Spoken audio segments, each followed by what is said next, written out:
Bonjour. Pour quelle raison trouvez-vous normal de mentir? Pour sauver les meubles. Pour flatter l'ego de l'autre. Quand on sent que la personne en face n'est pas du tout capable de recevoir la vérité.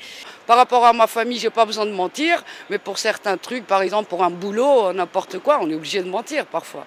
Toute vérité n'est pas bonne à dire, donc parfois il faut oublier de dire certaines choses. C'est peut-être pas mentir, c'est mentir par omission. Est-il normal de mentir pour se protéger, ou alors pour protéger les autres? Certaines fois, on ment pour aider une autre personne ou pour l'encourager. Ça nous arrive tellement souvent de dire à un enfant que son travail est très bien, dans le but de l'encourager. Faut-il mettre tous les mensonges dans le même sac? Mais alors, combien de types de mensonges existent-ils? Je dirais que nous avons deux grandes familles. Les mensonges pour cacher et les mensonges pour dévoiler. Les mensonges pour cacher ont pour objectif de cacher une vérité qui risque de me porter préjudice ou qui n'est pas confortable. Ce mensonge est naturellement mauvais car il enfonce la personne dans une spirale qui empêche la personne d'être vraie et authentique. Il finira aussi par ne plus obtenir créance, même disant vrai. D'ailleurs, en hébreu, le mensonge se dit sheker. Ce mot est composé de 3 lettres, le shin, le kouf et le resh. Or, on remarque une chose magnifique. Ces 3 lettres se suivent dans l'ordre alphabétique de l'hébreu. Car ici, un message très fort se cache dans le mot même du mensonge, sheker. En effet, ce mot veut nous indiquer que quand un homme commence à mentir pour cacher une chose, il ne s'arrêtera jamais à un seul mensonge. Il aura toujours besoin d'un autre mensonge pour couvrir le mensonge précédent. Et oui, un mensonge en entraîne un autre. Un mensonge peut en cacher un autre.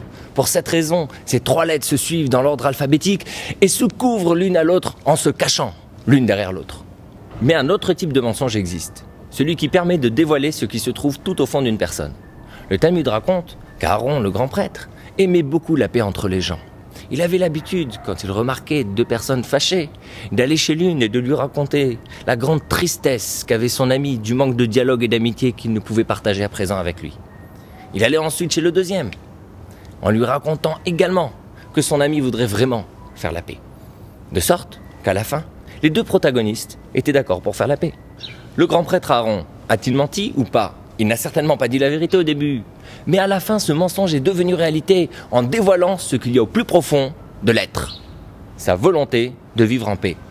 Un poète français du 19e siècle a dit « L'on pourrait remarquer qu'un mensonge cesse d'être un mensonge dans l'instant où il réussit. » Et vous? Êtes-vous capable de dévoiler la beauté et la vérité de votre profondeur? De ne plus vous cacher derrière les petits mensonges et la superficialité de la vie qui voilent votre authenticité?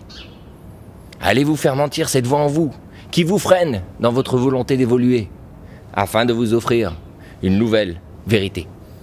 Un humoriste américain a dit un jour: le mensonge peut faire le tour de la terre le temps que la vérité mette ses chaussures.